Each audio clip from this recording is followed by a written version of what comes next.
Why can we not be flexible with our morality, with our responsibility? And it's changed a lot. I'll give you an example. Leah, L-E-A, like you saw that little tour company coming here, Leah, Leah. It means happy, happy.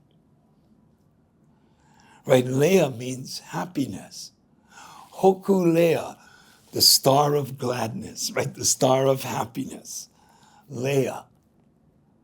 Na, as a suffix, means belonging to, like mahina. It means belong to the mahi. Ma, as a prefix, means belonging to, just like na. So mahina means belong to hina, right? Both meanings, right? But leana belongs to what makes you happy. Leah, happiness, na. Leana belongs to what makes you happy. Ku means to stand. To stand. Kuleana means to stand up for what makes you happy. Some reason or other, you heard today, modern Hawaiians think it means responsibility. It means obligation. Frankly, that's a missionary concept, right? The idea of guilt and shame to drive you to do something. This is your responsibility. You're kuleana. No, they got it wrong again, just like aloha. Kuleana means to stand up for what makes you happy. Some people might think that looks like your responsibility, right? Because you would say, no. You're not coming in here and changing this because I'm standing up for this thing that makes me happy. So they go, well, that's your response. Well, it's not really responsibility. It's that I really enjoy this thing and I don't want you messing it up, right? So it's really interesting how the language is morphed through the missionaries. All of this new Hawaiian language that you hear them speaking, it's all created by the white missionaries. Right? And they're like, well, we've learned to olelo Hawaii. Have you really? Or are you oleloing the speech that the missionaries created for the Hawaiians? Right? Which is it? Because my grandfather's language, completely different than the language you hear today from the kids in school. We had T's, we had S's, we had G's, we had R's. That thing used to be called the Ra, not the La, the Ra. Right? There's other places in the world where the sun is called the Ra also. Right? And then they go like, where'd the Hawaiians come from? Ra, like in Arabic. Yes. So the Bedouins, the Sufi culture, is the early Hawaiian culture. Now, I've told this to national parks, to the federal guys and everything, and you know what? I got nothing but pushback from the Hawaiians, who are not actually Hawaiians, in the sense of Hawaiian nation, but more like the descendants of Samoan chiefs who took over Hawaii 460 years ago. Right? Just because you were the previous oppressors, that doesn't mean the oppressor today should give the islands back to you. There were actually people here for 700 years before Pili got here, before Pa'ao and the Tahitians and the human sacrificing got here. And those people came through the Himalayas, through Taiwan, through Micronesia, and over to Hawaii. They did not come from Samoa and Fiji and Tonga and up, right? They came from Taiwan, and the genetic signatures show that now. See, that's the thing. 100 years ago, nobody knew we would be looking at genome. Right? Nobody knew that we would be able to trace genomics to see where it is people actually came from. So there's a couple of migratory routes that lead here. And one of them got here 700 years before the other guys.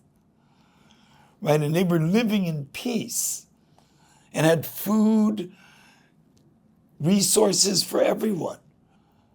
The only thing that we count our blessings on is that as commoners, Makanana, which I am, Dr. Tusi, as you can see, is an Ali'i royal. So is Ramsey. I am not. Right? I am a commoner. Right? I'm what they call the tu'ua. Right? But you notice how they defer to me. Right? Because it's like we knew things that they wanted to know. Right? We didn't tell them everything. Right? And we're learning together. But for example, Polynesian navigation, right? They're accrediting Mao, who I knew, right, from Sadawau, with bringing back navigation to the Pacific. It's like, well, actually, it's because the guys at Punho on Oahu didn't actually know. Some of us never lost the art, right? So we didn't learn navigation at sea. We learned navigation in the desert. In the desert, you don't travel in the daytime, not unless you want to die. Right? So you travel in the evening. As soon as the sun starts going down, you're going to travel at night, which means you need the stars to guide you where you're going, which means you start reading the mountaintops and the peaks and the rising of the stars that begin to align for you where it is you're heading. So in other words, we had that skill long before we went to the ocean. So it was pretty easy to translate it to the ocean horizon because those were familiar stars with direction. Now, that being said, the University of Hawaii asserts that Mauna Kea, or the tall mountain on the Big Island, is where astronomy occurred as the Hawaiian culture. Absolutely not true. Astronomy took place on a mountaintop here on Oahu at a place called Lele Po, which means to jump off into the night. And the reason astronomy happened on this island and not at the top of Mauna Kea, it's because you're at the top of Mauna Kea and you look to the east, all you see is a horizon. So there's no marker indicator for where that star is or how it's lining up. But when you look from the mountains of Oahu, you can line the stars up with the mountains of Molokai, with West Maui Mountain, with Haleakala, Mauna Kea, which is actually called Mauna Kaohe, Mauna Loa, Mauna Kanaloa, right? Or Hualalai. So those peaks give you the ability to mark the stars and see how much they moved either north or south and what season it is. You can't do that from a mountaintop when there's no reference point. Right? This is simple science. And the university keeps insisting, no, the Hawaiians were star observers on the top of Mauna Kea, so we're just doing Hawaiian culture. It's like, no, you're not. You're building weapon systems. And you're doing exactly what Joe Biden said. You're producing over-the-horizon capabilities where you can attack people without even being anywhere near them in the world by using satellites and drones. How interesting, right? And yet they keep playing this off as if it's for science. It's not for science, it's for science contracts, right? It's for military contracts. It's about the amount of money we make. And we learned that from the American Civil War. We made a lot of money from 1865 to 1875, right? It's the rebuild where the money is made. So we love World War II because rebuilding Europe made America a lot of money, right? Because America is one of the few continents untouched by the war. The next war, America will not be untouched. You know what I mean? The globe is too small. The weapons delivery systems too acute and too sophisticated. We cannot afford another global conflict. And so the ideas of aloha, of relational connectivity between all of life, become critical to express as a way of short-circuiting the aggression that we see from the military-industrial complex and from the governance policymakers, right, who make decisions that, while might be great for the economy, are awful for the human beings, right? And my sense of it is, forget the economy, take care of the human beings, right? It's like take care of the young children, make sure the old people are comfortable, make sure the women are unafraid, right? Governance is easier than they like to play, right? They're, oh, no, you don't understand. There's liabilities and there's insurance and there's No, it's way simpler than that. Make sure the children are being fed, right? Make sure the infrastructure is being taken care of. Make sure the old people are comfortable. Make sure you're planning, right, how your community is going.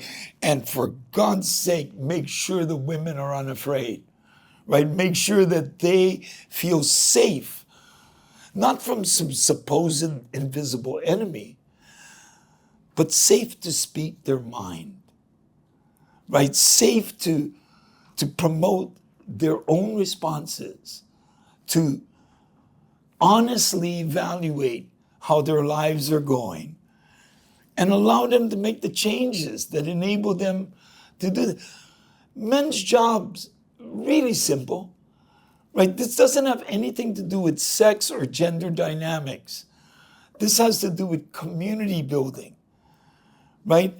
Men, they call them husbands for a reason. Husbandry means to provide for, like animal husbandry, right? To provide for. So they're pretty much telling you, the husband's job, go out there and get us the stuff that we need. Go provide for us so that we can build the central component of the family. That's not the husband's job. The husband's job is go walk 300 miles, catch that giraffe, and drag him back to the cave so that the girls can feed the kids. Right? It's like, got it. Right? And the rite of passage of young men to the hunting fire is that initiation from the childhood boy to the man. And that's where the gang jumping in and everything, because most of the hunters didn't want that new 13-year-old guy. He's just going to spoil the hunt. So they would, and if he's tough enough to stand up to all of them, okay, then you're going to become part of our team. Otherwise, you're running back to the cave or we kill you. And if you run back to the cave, the women ain't having you, right? So it's really interesting, this dynamic that for 70,000 years the human race has been living with, right?